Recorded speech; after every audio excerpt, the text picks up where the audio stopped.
Good evening, everyone. My name is Sam, and on behalf of Book Soup, I'd like to thank you all for joining us for tonight's event with Lisa Taddeo in conversation with Stephanie Danler discussing her latest book, Animal. Tonight's event will end with a Q&A, and to submit a question, please use the Ask a Question button at the bottom of the screen. And if you see a question on the list you'd like for our speakers to answer, please click the little arrow to the left, it's the like button, and it will bump it up in the queue, and we will try to answer as many questions as time will allow. And please also feel free to engage with each other and the conversation in the chat area where you can see text right to the right. We'll be hosting more virtual events in the near future. We have 2 more this week, and you can learn more about them and the rest of our lineup for June and July by following us on social media. You can follow us right here on Crowdcast. You can sign up for our email newsletter on our website. And, and you can also catch past events on our YouTube channel. Our next event is this 2 days, this Wednesday, 6 p.m. with Brittany Ackerman in conversation with Gina Nutt discussing the Britneys. Also, please support Book Soup and Lisa tonight by purchasing a copy of tonight's featured book, which you can do by clicking the green button right below the viewer screen. That'll redirect you to our website where you can finish the checkout process, and it won't interrupt the viewing. It'll open in a new window, so you can do that at any point tonight. It is a really important time, as always, to support authors and independent bookstores, so we thank you for your purchases to Book Soup. And also, we sell digital audiobooks through Libro FM, and you can support your independent bookstore or Book Soup through Libro FM, which is why they're so extra great.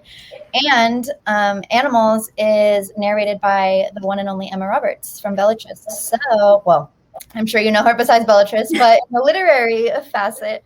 So I will put the link to that also in the chat. And we're also open for in-store browsing. So if you're local to Los Angeles, please come by the store from 10 a.m. to 7 p.m. daily. And with that said, let me introduce our guests for this evening. Lisa Taddeo is the author of 3 Women. She has contributed to the New York Times, New York Magazine, Esquire, Elle, Glamour, and many other publications. Her nonfiction has been included in the anthologies Best American Political Writing and Best American Sports Writing, and her short stories have won 2 Pushcart Prizes. She lives with her husband and daughter in New England. Stephanie Danler, our in conversation guest tonight, is a novelist and screenwriter. She is the author of the international bestseller Sweet Bitter and the creator and executive producer of the Sweet Bitter TV series. Her work has appeared in the Sewanee Review, Vogue, the New York Times Book Review, the Paris Review Daily. She lives in Los Angeles, California. And without further ado, I'm going to turn the camera over to Lisa and Stephanie. Thank you both so much for being with us tonight. Everyone, please sit back, relax, and enjoy the presentation. Thank you. Woohoo! Oh my God. Hi. So I lost hours again to this book today. I was just going to go back to, thank you for apologizing. I was just going to go back to my favorite parts, which we can talk about what they are. But when she's telling Alice the story, of Big Sky and Vic. This is the centerpiece of the book, and the book's only been out a week, so I will be tender with the spoilers. But there's a mix of story. There are 2 stories going on at once, and one is the intimacy developing between the 2 women, and then the flashback of the juicy shit that you have been waiting for since page 1. And I was like, this is so masterful. Fuck, it's so good. Thank you. Oh God. Okay. No, because I haven't even started yet. Everyone get ready. Here we go. So I'm going to tell an anecdote about meeting Lisa, and I swear to all of you, it's leading to a question. So just bear with me.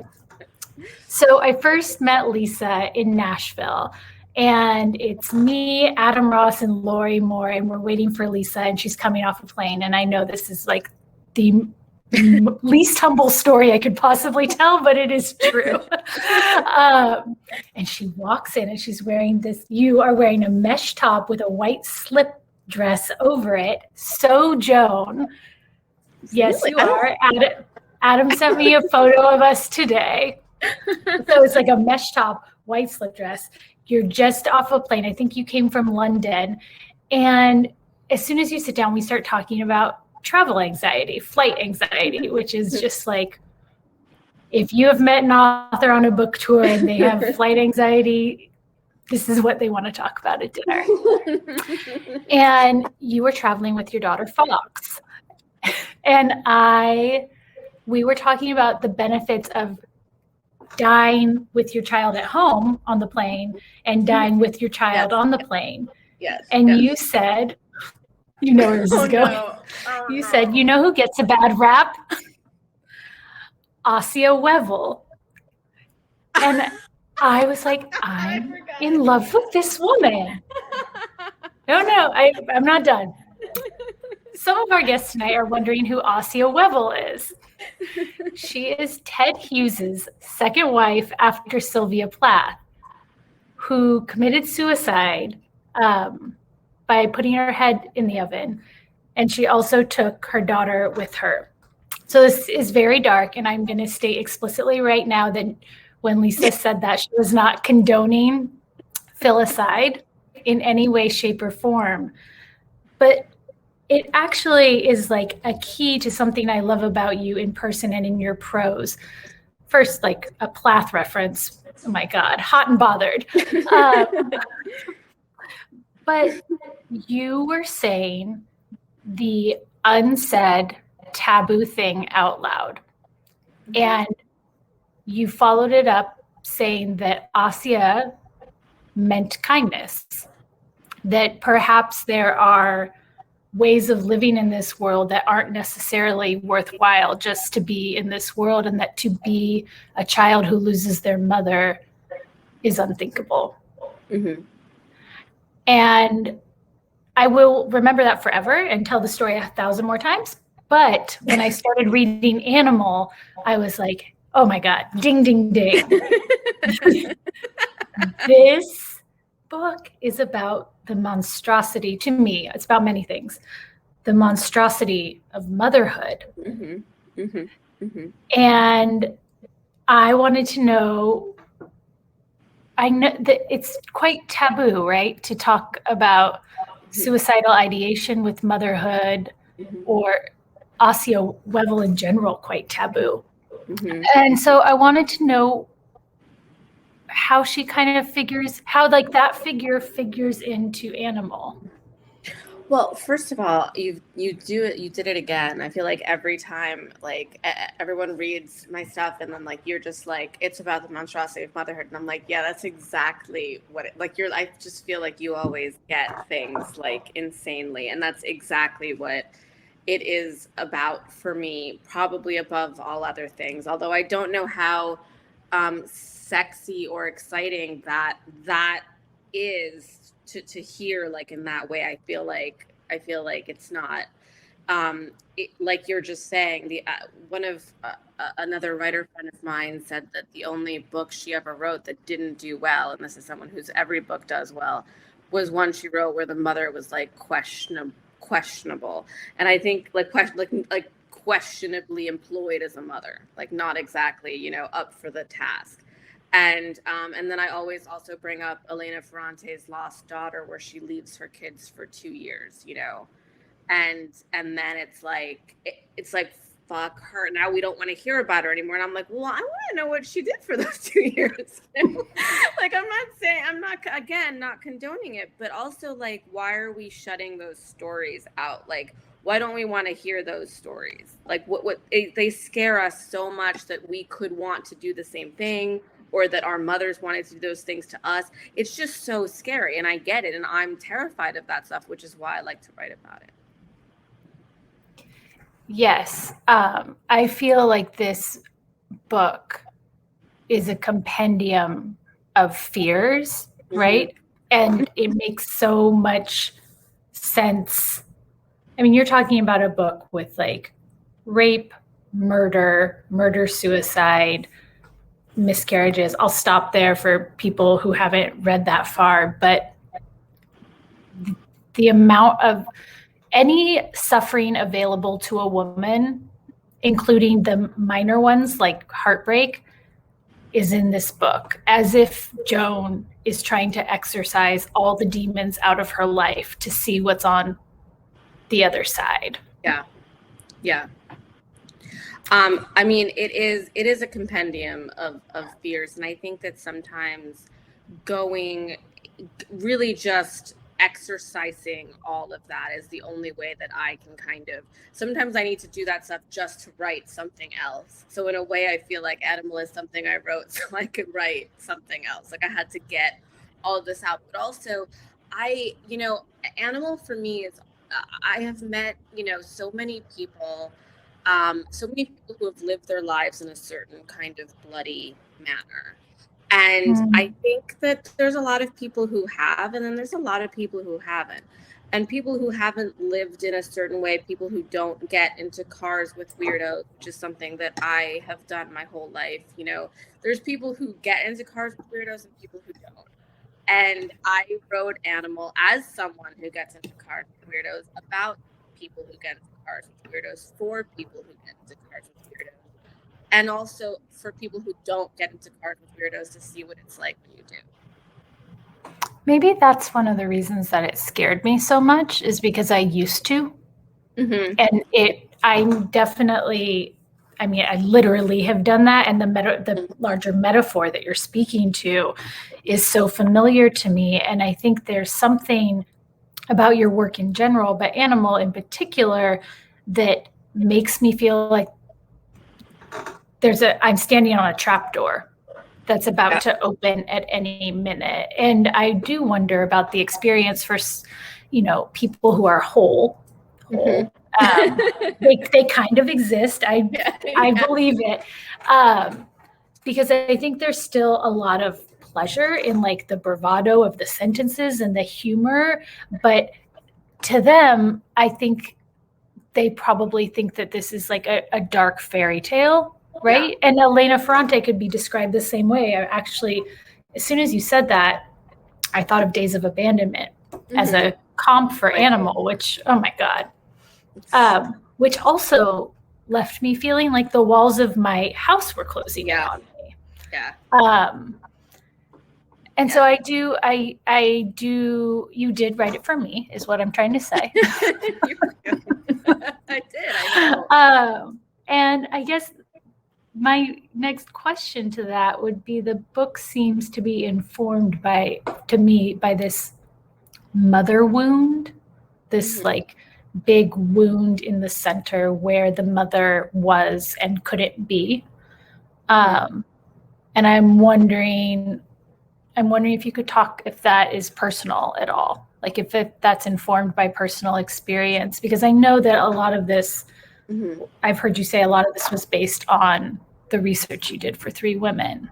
Yeah, a lot of the sort of the character colorings and stuff of Joan and beyond were, but when it comes to the mother aspect, I mean, the mother in Animal, Joan's mother in Animal, is very, very hard to crack and can seem incredibly cold. My mother was nowhere near that, but there were elements of my mother, primarily this distinct like unknowability to her, to what was going on in her brain, in a way, because she spoke a different language, because she didn't really think in English, for example.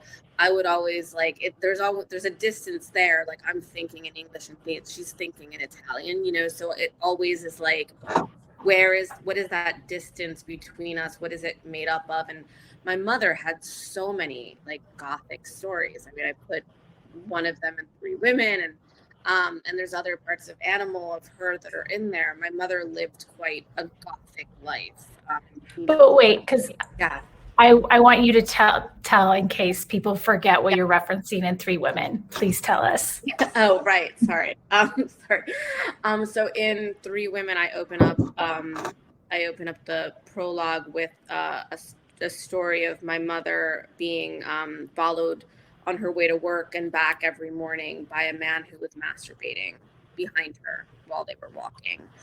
And it was something that she told me, and that then after she passed away, I couldn't ask her for details. So I had, I cobbled some stuff together with my brother and her sisters, etc. But it was still kind of, but I didn't have my mother telling me the story. So I was very struck with that feeling of not knowing these like deep parts of her.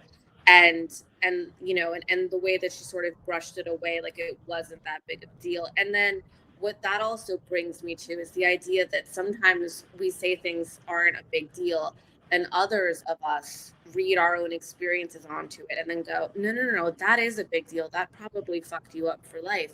And it's like, no, well, let me tell you what actually fucked me up for life. And that's something I think that we really, there's a miscommunication between women predominantly when it comes to that. It's like we all think we know what's gonna hurt someone else the most. We think that we know their psychology, and sometimes they're sitting there going, that's actually not what bothered me, you know? So I really genuinely don't think my mother was bothered by being masturbated to. I don't think she wasn't bothered by it, but I don't think she was existentially bothered by it the way it might have marked someone else. Whereas her, you know, not being able to afford to eat was something that, you know, when you have those kinds of problems, you know, you're not sort of, we have the luxury, I have the luxury to have some of the problems that she had and was able to brush off like they didn't even exist. I think what you were saying about the perspective of of wanting to be able to narrativize neatly about someone else's trauma, I feel like that's a very, like, that's what the media needs to do to make it consumable. Yep. And then, of course, with the kind of reporting that you're doing for 3 women, and I think Joan has it too, it's not that you're in a alleged sexual relationship with your teacher, but it's that he hasn't texted you back. Yeah. Yeah. And I think Joan has that as well, right? The murder is the centerpiece of her life in a way, but I think she's on a day-to-day, she's more bothered about Big Sky. Yeah, exactly. And it's about like, for me, it's like having been in situations like that where something is bothering me more than the thing that's supposed to be bothering me, and trying to tell my friends and them just going, no, you don't get it, you don't understand, you're just so traumatized by that. And it's like, well, I've been doing a lot of work on this. I'm really pretty sure that I'm traumatized by this. And, you know, it's the idea of like just people not listening is really what I think it is. And you know, I think I feel like we've probably talked about this, but you know, the Mary Gateskill essay about rape that's in her book. We haven't talked about this. Oh, okay. She writes about, it's in Somebody with a Little Hammer is the collection of essays, but she writes about a couple of rapes that she suffered, one of which was a date rape. It was someone she knew, or it didn't even become a rape. She stopped it, or it was, anyway, this date rape, and then this other stranger rape, like a completely, you know, violent, someone jumping out of the bushes thing. And she talked about how the one that was the date rape was more traumatizing for her. And then she further, what's so beautiful about the essay is there's a coda, it first appeared in Harper's, there's a coda to the essay where she's like, the essay ended here, but the actual truth is that I went on to date the guy that date raped me. But I knew that if I wrote that everyone reading this would be like, you know, there's that whole thing. You are then no longer entitled to the feelings that you had then if you have the entire truth in there, because people can't handle it. Like you were saying before, it needs to be comestible in the exact perfect right-sized way. I mean, you have that line in Animal, like there are 1,000 rapes a day. And I think what you're talking about is people wanting to categorize your trauma. And it's very like trendy now. Like my therapist uses it. I'm not denigrating it, but to say like little T trauma and big T trauma. When in fact, like the trauma is anything that you can't metabolize. Yeah. And maybe I haven't read that essay, but you know, let's talk about Joan. An act of violence is easier for her to metabolize and makes more like cosmic sense to her Mm-hmm. than what happened with Vic. Yeah. Because and this leads me, I want to talk about Vic, and if you guys haven't read her short story, The Huntsman, in the Sewanee Review, when you finish Animal, you can just devour the short stories. You have someone like Vic, and then there's a character that is similar but different in The Huntsman, which is this middle management schlubby dude who's physically repulsive to our heroine, who the women ostensibly torture. They use these men to hurt themselves, right? And I think that's a really great way. The easiest thing would be to look at Joan's story and say, oh, she doesn't believe she deserves real love. Right. But, and this goes back to the Alice section that I was talking about earlier, like someone like Vic, who's in a position of power, who uses job promotions, financial dependence, any tool at his disposal to bring Joan closer to him. There's something criminal about that we don't label criminal. And I mean, I want to know about your read on this guy. Like, who is this guy to you, and who is Vic to Joan? So when, in this, there's a lot of, one of the reasons that Maggie's story in Three Women was so electrifying to me was because I noticed all of the things that had been done to her, and they've been done to me in, a different way, but you can still smell the sort of thing. I mean, I think after I lost my father, I definitely I had the look of someone who had lost their father about them, right? Like there's something, there's something that you just kind of go. I think genuinely that men can smell it on you, to an extent, and especially if it's like a fresh loss. So there were a lot of people who I felt that, like, I would be like, oh, like I would, talk to someone who was 20 years older than me for like 5 minutes, and I'd be like, Dad, it was just like not actually. What I was actually probably doing was like accepting, their cigarettes and being like, flirt. Like they thought I was flirting, and I was trying to get, loved, by like, right. So it's interesting because for me, I find that with Joan and Vic, one of the things I wanted to explore through Joan was some of the things that I felt, and a lot of women I know have felt, which is, the feeling of not being blameless, the feeling of being complicit in someone else's obsession with you or anything with you. The feeling of complicity is like really dirty, and it makes you feel so bad about yourself that you kind of like, or at least it did for me. I couldn't really separate like who was doing the wrong thing. And what I think is interesting is that, Joan is not saying that she's not doing something wrong. She's got her reasons for doing wrong things too, but it's important for me. It's not like who's right and who's wrong in the Vic Joan situation, but like, what is the truth of that relationship? How do both people sort of violate each other? How do both people try to survive by like scratching up against the other person?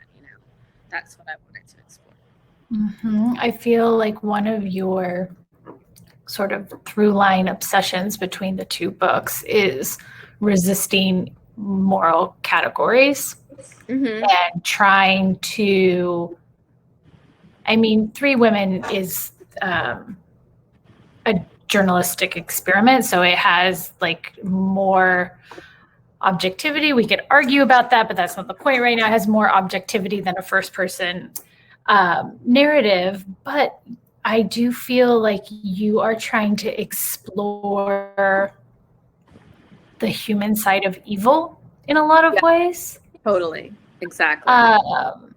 And I think that Leonard is such a great character. Although he is evil, he like tips the scale into full evil. Yeah. He's also very familiar. Yeah. Like those dudes. Yes, those dudes. They're just out there. There they are. Purging their souls and their sins onto a woman waiting to be forgiven. Yeah. Totally. Where did he come from? Tell us who inspired it. You don't have to tell us who. No, several men did, all of whom I genuinely, older men, like the, completely platonic relationship older men, all of whom I am a huge fan of, like good, quote unquote, good guys. So there was nothing in Lenny that came from there were some of his things came from other places, but his actual personality, to me, what's more interesting to me is like building this, this kind older man who's like, whatever, a little bit stingy and has just is like annoying in a couple of like elderly habitual ways, but for the most part is a genial old dude who could be a father figure. But his past is its own thing. And then on top of that, what really is grating to me about, not just men, but people in general who have this kind of the sense of entitlement, that aged sense of entitlement that is going to be around us for a long time. At the end of the day, white guys are standing up and going, well, I know you don't want to. Actually, I just saw Bo Burnham did this excellent song on his special. Did you see that by any chance? I haven't yet. Everyone's talking about it. Everyone's talking about it. Really good. But he did this great thing where it's like, but I'm a white man, but I know I should sit down, but I think I should still come and do something. I mean, it's much funnier than the way that I just butchered it, but it's that sense, and not even, it's not even gendered or race that I'm really talking about. It's just that feeling of when someone puts their entitlement onto you in any kind of a way that kind of feels aggressive. And I think that, for Joan having Lenny do that, she does want to forgive. This is like this, she wants to forgive this guy. She, in a way, he reminds her of a bunch of things that makes her feel, but at the end of the day, she's like, it's kind of a sacrifice she has to make. Like, she can't forgive him because this is kind of like her way out is through this guy. And it sucks that it has to be this guy, but it, sometimes that's just the way the cookie crumbles. Absolutely. I was like, it sucks, but it's just better him than someone else. Exactly. Exactly. Lisa, I just had a flash, and I want you to tell our guests tonight. You were on a plane with someone once who talked to you for 10 hours straight. Was that you? Oh, that was me. I just connected that with Lenny. Oh my God, that's so funny. Yeah, because there's been a million of those guys. I have not thought about that guy probably since the last time I told the story, but that's that feeling. I was on a plane to Singapore for some story I was writing, and I was young, and I was in first class because the company had paid for it. It was just very exciting experience, but I was also scared and depressed and upset because that's just I come with that. And I'm on this plane, and I think I was still smoking cigarettes at the time, so this guy had chewing tobacco, and I made the mistake of saying yes when he offered me chewing tobacco, and that was it. So I had to pay for the chewing tobacco, which I didn't even want, and I didn't even know how to deal with, and then I just I didn't know how to deal with it, but 2 weeks later I'm chewing tobacco all day long. But I just had to deal with that.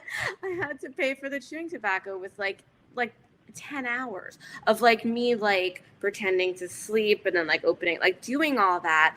And I knew that like if I was rude in any way, if I had said, oh, I'm just gonna read now, if I did anything to advocate for myself, that I would have then been buying myself that same amount of time, the 8 hours, but with somebody like grunting and being angry and having that aggressive male energy next to me. So it's like, so that, I mean, now I would deal with it differently, but then I was in my early 20s and I just, chewed the tobacco and listened to his bullshit.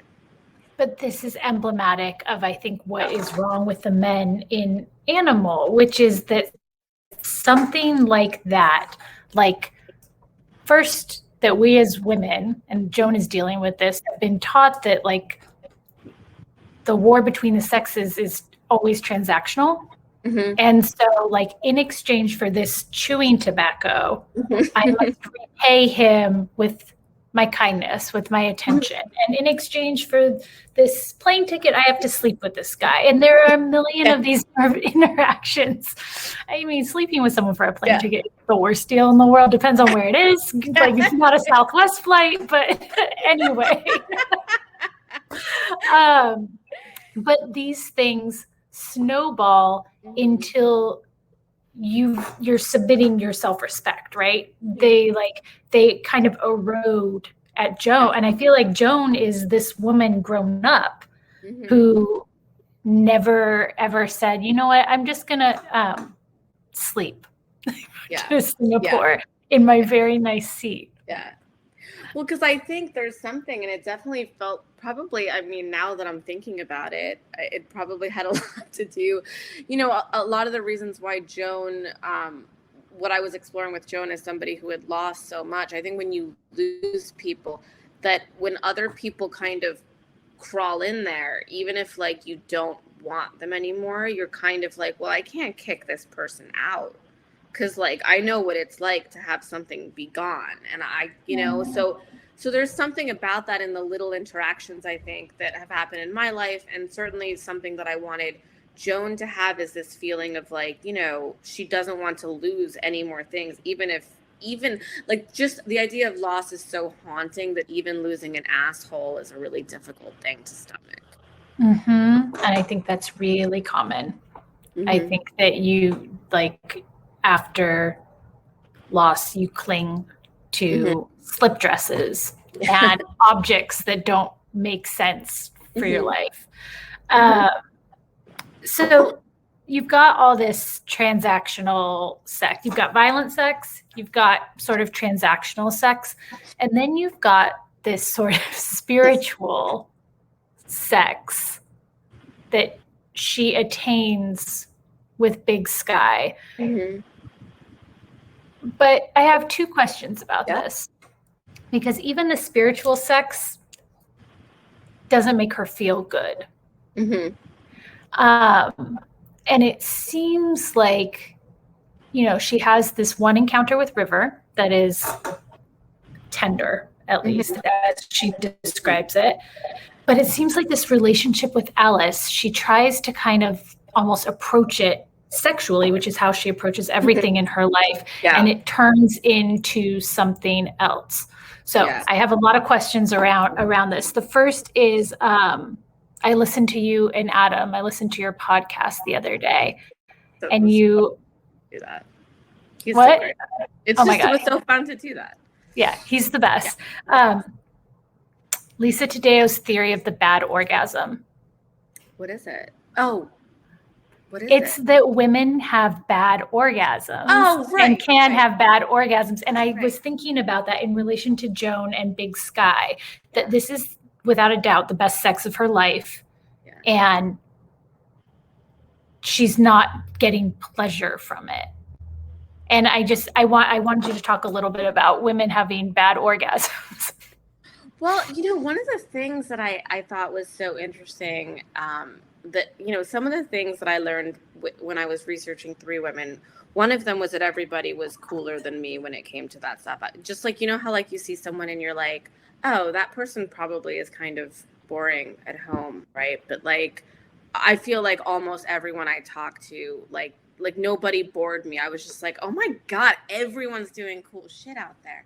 But one of the other things was that, like, for women, I think that a lot of the times, what's exciting, and Esther Perel talks about it a lot, and she says it a lot more intellectually than I will, but that women are after that chase to an extent more so than men are, and that the thrill of danger is what's exciting to us. In sex often, and it's that feeling when you're in your 20s or 30s or whatever, or older, and things are like, like where you don't know if someone's going to text you back, you don't know if you don't know all that stuff is like kicks up that, like, a lot of us thrive on that. It's an excitement that we thrive on. It's something that whereas men like the thrill of the chase, or so whatever, once they're in secure relationships, their philandering usually comes from a different thing. For women, it's like, this is the only way they can get excited to an extent, is to have that excitement. But then you marry that with the thing that you said that I think you wrote it in the Salani, and it's just like the idea that cheating is, I don't want to butcher what you said in front of you. I don't remember exactly the line. I'll butcher it, but it's cheating is an old script reinvigorated by the right actors. Correct. Exactly. And I love that. And I think that holding that, which is a truth, in tandem with the Esther Perel women liking the danger quality, it kind of makes for this impossible thing. But for me, like, I'm always so interested in that. One of the reasons I was interested in women having affairs in Three Women. One, because when people have affairs, they want to talk to someone about it. They want to talk to someone who's gonna, and that's just, everyone's like, why'd you write about that? It's like, because that's what people want to talk about when they're doing it. Like, that's what people want to listen about. Just, it's frankly, that is like, it is, you can say all you want morally about it, but there's something so, the invigoration is the person seeing themselves as a new person, and you're attracted to that energy in your friend or whomever. It's just exciting to listen to. But we can't like say that, but I just said it. But like, that's how I feel about that's what I think is so interesting about Joan. What I found interesting in writing about was Joan and Big Sky, and this impossible relationship that she was so excited by, and Alice is so excited by hearing it. And for Joan, it's like Alice is not judging her, and Alice is just like excited to hear it, and that's making Joan feel like all of those emotions are purely human that she's had. And in fact, if anything, Joan is having this orgasm when she's with Alice, in a sense, like she's finally reliving it in a way that is the way that it was meant to be for her. And I just think that, and also the other thing that I really wanted to do between Alice and Joan was that I think that, we talk about the fact that, when we have a movement, like we have Me Too or something, we kind of all need to be in the same boat moving like up the river, right? And if one of us like jumps off the boat and like, like it's like, no, you're distracting from the mission, right? But for me, part of the mission is meeting people along the way who make you feel supported enough that you can, kind of figure out the right path. And talking about the quote unquote wrong guy or the wrong girl or liking the wrong person is not something to demonize someone else over.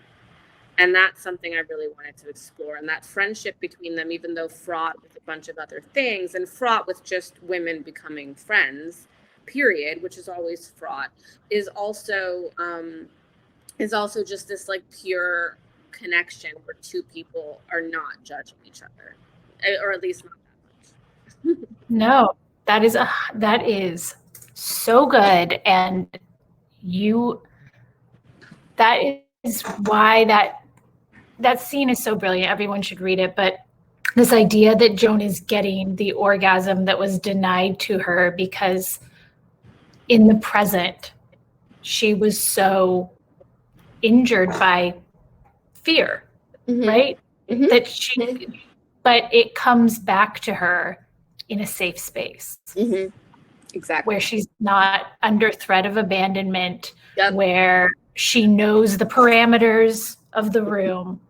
And if you have been in those kinds of affairs, it is in the retelling that you get to live it, because in the present moment, so many times, all of us, when we're really scared, we shut down. You oh, this is erotic, this is happening, I've been waiting all day for this, but it can be so hard to access your pleasure, like to be in your body, because of what you were just saying, paraphrasing Esther Perel, because of the danger. Mm-hmm. And I do feel like there are women out there who are just so embodied and not that trust the world a little bit. And I always imagine them like having just like laughing while having sex, like outdoors, and not having the hollowed out feeling at the end of it. That to me is, you write about better than anyone, dead or alive. It is my favorite thing that you do, but that like post-coital, sometimes it's numbness and apathy, sometimes it's panic. Sometimes, oh fuck, what does she do? Does she spill a beer and then clean it up on the rug? She like uses a whole bottle of cleaning solution to clean it up. I was just like, oh no, this is a little too close to home. Whether it's excessive cleaning. I think that you are speaking what a lot of women are scared to talk about, which is that even the best sex of our lives, like our anxieties are there with us. Like we're not always able to like leave Earth. Yeah. And I think that sometimes it's, and that's okay. I think it's okay to have, at the end of the day, you have these memories and you can't have made it, the way that it was supposed to be. But we have the experiences we're kind of meant to have, and I don't know if I believe that as I'm saying it, but but we do, it sounds good. Thank you. But no, I do. I believe that, that everything that I can look back and see the things that I was not able to enjoy, but I have learned from them. And that's something I was talking to someone else about, the idea of like, even the bad things for me, my curiosity is bigger than, it's not bigger than my fear, but it's bigger than my pain. And my curiosity is always like, even if I'm really hurt, like in the process of being really hurt, I've been like, one day I'm going to be able to use this. I'm always just not even to use it to write something that someone's going to read, but use it to like figure out kind of something else about myself. And I think that's something that, I really appreciate you saying that I don't have, that I write without wanting to know the human side of evil, which is really, really exactly on point. I think there's something, there's just something so interesting to me about excavating why people do nasty things and the pain that it comes from. And with Joan, I really did want to be like, all right, so you see this woman, screaming like crazy in a supermarket or wherever. Let's go back in time and sort of like track all of the first place where that person was born, and then, all of the subsequent times she was born again into that rage. Because it's interesting, because we just see the person in the supermarket and like, how can we be so ignorant to sit there and go, oh my God, that lady is crazy, but like we do that, or, I've done that. It's like, but to not remember our own moments, and to not think like this came from somewhere. She didn't just, she wasn't just born in the supermarket today, losing her shit because her kid spilled something. Not that this is me anytime soon. Recently, but it's like where did that, I'm just curious in where the moment began. Both books. Yeah. Both books, you're looking for that sort of fountainhead of when did we learn about pain.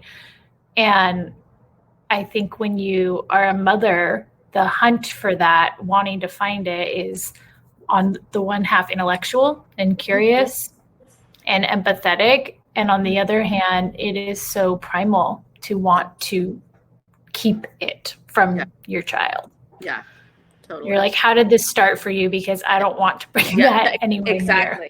Exactly. I think about that all the time. The other day she said someone did something to her on a playground, my daughter, and she was like, that was the meanest thing anyone's ever done to me. And I was like, great. Okay. That's our baseline. That's great. Now let's not get anything else on there. Like we are clean. We're good to go. That was not a big deal. I saw that and you were kind of being a bitch. So it's cool. Everything's fine. Yeah, exactly. Oh my God. I feel the same way. I'm like, if this is the worst thing that happens to you, I won at parenting. Exactly. That's all. Is it just competitive? Is parenting like competitive with ourselves, I mean, in a sense, or like against our maybe own, you know? I mean, it depends. I'm not competing with my parents because it's too low, but it is, I am like holding myself to an impossible standard in order to continue like a dialogue of unkindness that I have, even though my kids are most likely going to be fine. I'm going to open it up for questions in a second, you guys. So please start piling them on. I have a couple more. Lisa, I was doing my research today, and you mentioned in one of your interviews for this book that you find LA gothic. And since we are doing this for Book Soup, I want to know what that means. If there are any Angelinos here, I want to know what that means. I also want to know what brought you here. You've said to me that you've lived here, but I don't know exactly like what you were doing out here. There were a couple of things. One of the things was a woman I was talking to for 3 women who was out in LA. But my now husband also lived in LA when we started dating. So even though he had moved from there, we ended up, it just made sense to go back there for a variety of reasons. And one of the reasons being I've always been obsessed with LA. Ever since I was a kid. I remember we took a trip like when I was a kid, and I was just like, I got so ready for the LA trip because I thought I don't know what I thought was going to happen in LA, but it just like I'd always been, I thought LA was magic, and I still do think of it like that. I didn't live there for very long. I lived there for like about a year, and then I spent a lot of time back and forth for stuff. But I mean. It's I still Hollywood, Topanga, Malibu, all the different parts of it are so, driving through the canyons, driving like up cliffs. It's just like there's so many ways you can die in LA, and I do not feel that. I mean, look, that's all I do. I walk into a room and I'm like, how can I die in here? And what what is going to be inside of me that kills me from the inside out? While there's all these knives around me, but in LA, I feel like that is just, I'm constantly on fire. And when I was living there, I was feeling like that the whole time.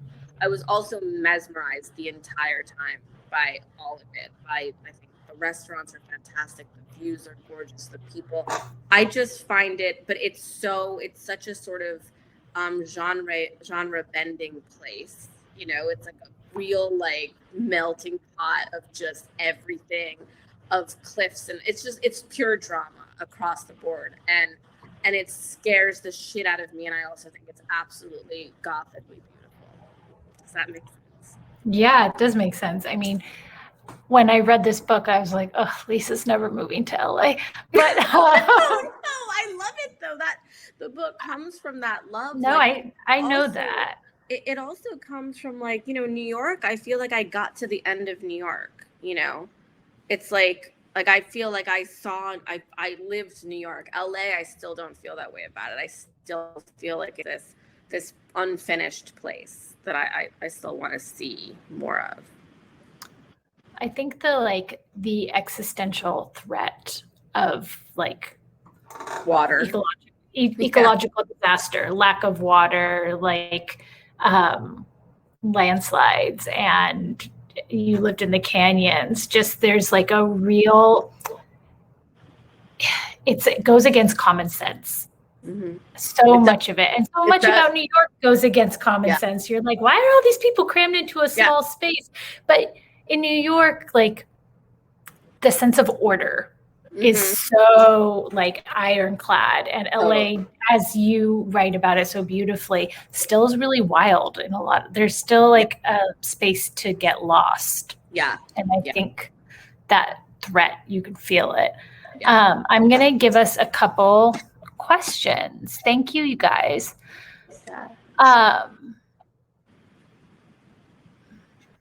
Let's see. The title, let's start with that. Can you talk about the title animal and how you landed on it? Were there any close seconds? No, I mean, no, it's weird. I think I just, no, it just came to me and it just felt right. I liked long titles and I like short, simple titles. And so I went with a short, simple one. Oh, wait, no, there was a title because I wrote the beginnings of Animal when I was getting my MFA at BU. So I did have, oh my God, I feel like I've been asked that question before and I'm always like, no, it was always Animal, but no, I think it was like the overheated house or something. There might be, fun. Yeah, maybe, I don't know. There might be something in like a thesis, like library in BU with that title on it. So I can't believe that yeah, that's weird. So that's got a real Tennessee Williams vibe. I would have read that book too. I'm glad. I know you would have. I don't know how many. Do you know what I'm saying? Like it's no. I would have written it. I did write it. Does your own writing, topics, sentences, etc., ever scare you? No. No. I feel like, I mean, I know that Joan Didion has said, and I certainly agree with this, that, she writes in order to see how she feels about something. And so I think the same thing is true for me, but it's not like when I write something, I look at it and I'm like, whoa, where were you thinking that? I'm just like, oh, that's how you put order to that in your head. So no, I don't get scared. I pretty much know myself what to expect. Right. And like compared to what it's like inside, it's often very soothing. Oh, exactly. What about you? Some things have made me like remember, this was only with Stray, but like remembering certain instances and writing about them have put me back in that state in a way that felt very similar to having a panic attack. And that's actually a really hard place to write from. Yeah. Because you're not totally in control. Right. But only a couple times. I mean, I make myself cry all the time, but like I cried when I was reading the book earlier today. I love to be moved. But on that note, someone asked, both of us have written fiction and nonfiction. Do you find either easier or harder? Lisa, what do you have to say about that? I don't, I mean, I think, nonfiction is just naturally has more teeth to it because you're dealing with, especially if you're writing about real people, whether they're yourself or others, you have to, be cognizant of how they're going to be received out in the world. And that's a responsibility that I don't love having had and still continuing to have and feeling. Whereas with fiction, it's, you don't need to worry about other people. So yeah, I find fiction to be volubly easier for me, just for that main thing. What about you? Oh my God. I mean, it's so much easier. And to go back to control, which a writer is always seeking, to really control narrative, control images, control your emotions and render them into something sensible to any reader. You can't beat fiction because nonfiction, it really, and since we're butchering Didion, she said something. about a novelist painting a canvas and a nonfiction writer sculpting, in that the material is set. Yeah. And the material being set after writing fiction can feel like such a limit. Yeah. Like, I thought it would excite me. Constraints can be really exciting as a writer sometimes, but the narrative, real life doesn't necessarily do what you want it to do. Yeah. It's true. And yes to everything that Lisa said about real people. Don't write about real people. You have to. It's just not worth it. Call it a novel. So I think we have time for a couple more. I love your discussion about the bad orgasm, and especially experiencing the enjoyment after the fact. I can't help but hear in this the enjoyment that happens between women, and that's how I read a lot of 3 women. Could you speak to the erotic, though perhaps not sexual, experience that's shared between women? Oh, wow. I mean, I think that I personally, especially as I'm getting older, have found myself like going, why was I like trying to be attractive for that dude or this dude, like my whole life, like my 20s or whatever. It's so much infinitely more exciting when another woman is attracted to you, and I don't mean in a sexual sense, I mean in like a, in just like because there is that, there's just, even if it's a non-heterosexual woman, there's something about women that just, there's less, and this, I could be wrong, but this is how I feel, there's less aggression and more kind of being impressed by another person. Sex of it. So I find it to be, especially as I'm getting older, something so much more interesting, just talking to women. I'm like, I just look back and I'm like, dudes were so easy and that was boring. Do you know what I mean? Not that I was getting everything I wanted in that department, but that relatively speaking, it wasn't really, I had to make it more fun by pretending to be afraid of it. You know what I mean?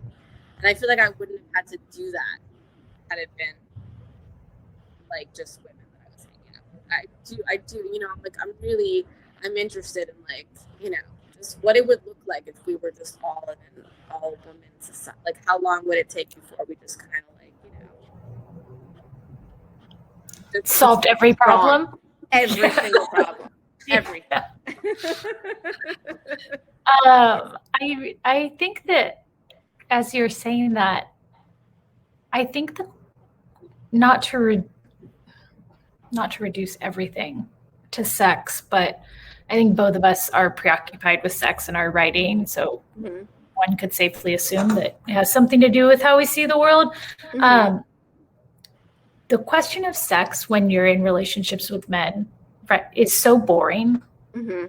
At like a certain age, I think when you're figuring it out, you just want to know how that's going to go. And so there's a way in which removing it allows the relationship not just to become more intimate, but to use Tracy, sorry to say your name, actually, I don't know if they're supposed to be anonymous, but to use this question, the non-sexual erotic, like a real slow burn eroticism that's like deep and challenging can emerge in these friendships, because you don't have like this stupid question of like, are we going to, even if you do have that question, sounds very heteronormative, and it's not that. It's just that I'm speaking to my experience most of my life when I'm entering into a friendship with a man, it's there, boring and in the way of us like seeing each other completely. And totally. You don't get that with women. Exactly. That's a really great way of boring and in the way is exactly what it. I mean, it's also exciting and not, it's yes, it's wonderful. It's love sex. Things. but I'm just saying, but really, like, that's a really great way of putting it, because like ultimately in the larger conversation, it really is a boring and in the way thing, and it's just we feel like we're higher spirit, like we're more like evolved than that, but we're all, but then we get down to that, and it's like, oh fuck, we're not, Mm-hmm. and it sucks. It does suck. And it's great. I'm going to squeeze one more in. Thank you, everyone who's here. Both Lisa and I have kids, and I'm curious to know whether you ever think about the day they'll read your books and how they respond to your works and understand you in a different way. I think about this a lot. Thank you for asking that question. Yeah. Can you Oh, yeah.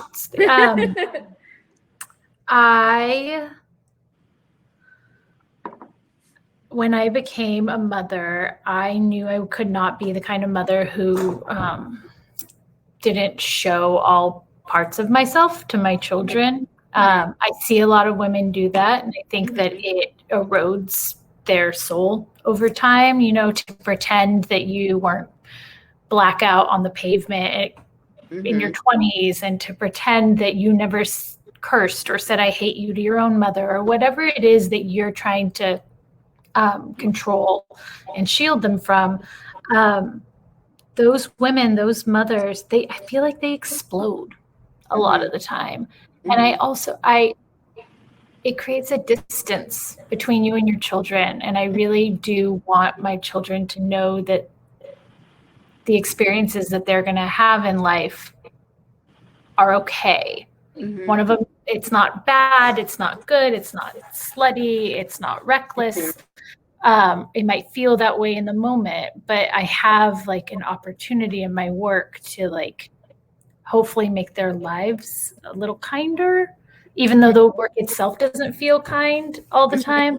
There's a lot of it that I feel like trepidation about, to be honest. Like, I think notably in Stray, writing about just a little bit about suicidal ideation for most of my life and how my mother did it. Like, that's heavy to give to a child, to say like, this is how the women in our family think. But it's honest. So that's what I'm going with.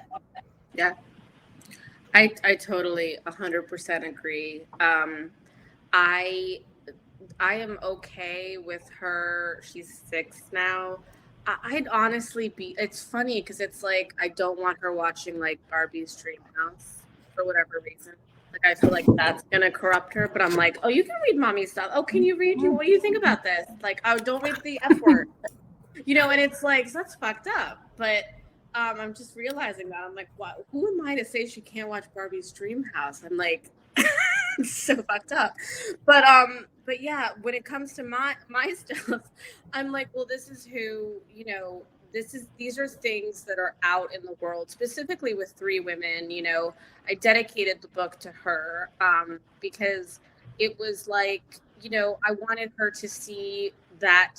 I wanted her to sort of just know that there's all these things that we feel. Sometimes when someone else says that they feel it too, it's just the difference between feeling like you want to kill yourself and not, and so for me, that's something that that is that's something, a gift I've felt from older women in my life who have been like, oh no, that's fine, I've felt that, I've wanted to do that, I've wanted to leave for 2 years, whatever the bad thing is, to hear someone else say that they did it, or they wanted to do it, or they felt this, or they felt that, to give someone else that freedom, I think is such a gift.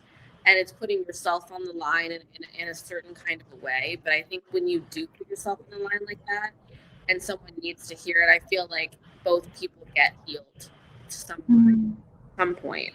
And so for my kid, that's something I definitely, I want her to sort of, I don't mind that she hears these things. I don't mind she hears them from her mom. I want her to know me. I certainly want her to not have questions about me the way that I have about my own mom. I want her to be so bored by how much she knows about me that she's like, hey, I know my grandmother who I never met got masturbated to. I know. Like, let's move on. Like, I want her to have that, like, that wisdom of life, and basically like, look at all these experiences, so now you don't have to do them.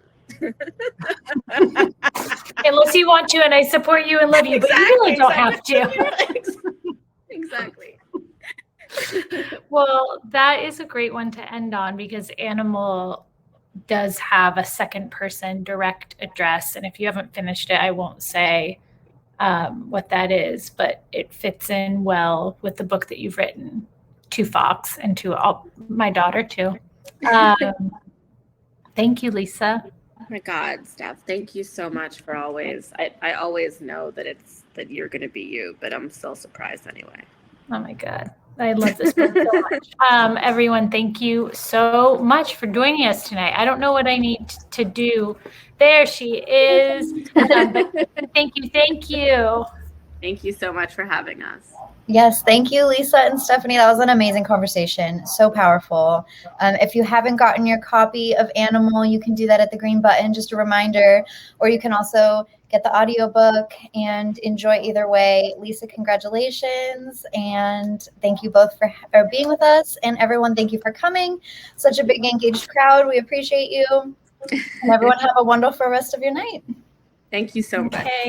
Good night. Good night, everyone.